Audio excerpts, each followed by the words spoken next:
In some cases, you might want to filter out some elements of an array. So imagine we have this array and we want to filter, for example, every even number. So we can just go ahead and create another variable and say that one is the filtered numbers variable. And in our case, we are going to say numbers.filter. So the filter method is somewhat like the map method, but it also slightly differs. So what we can do is we can again say we're getting one single number for every iteration. We can again use an arrow function right here, and we can say we want to return the number if the number divided by 2 has a rest of 0. So let's console.log our filtered numbers before I'm really going to explain what is going on there. So let's run this, and as you can see, we are now getting a new array that is equal to 2, 4, and 6. So we're only getting the even numbers. So again, similar to the map method, we have an iteration.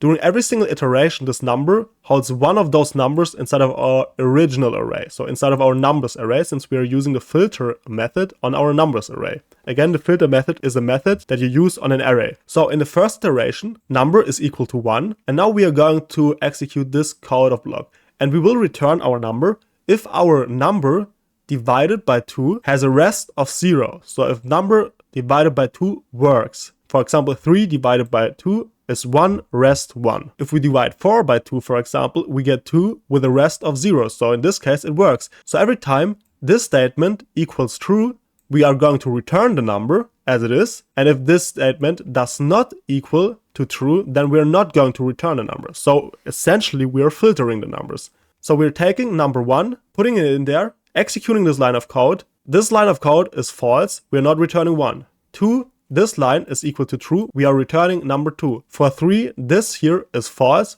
not returning number 3. 4, this here is true, returning number 4. And this is how it works. So in the end, we are getting the numbers 2, 4, and 6. And obviously, you could put in any logic you wanted to instead of this filter method. So you can define the logic and filter whatever you wanted to. You could also filter an array of strings or an array of objects if you wanted to. So you can define pretty complex logic right here.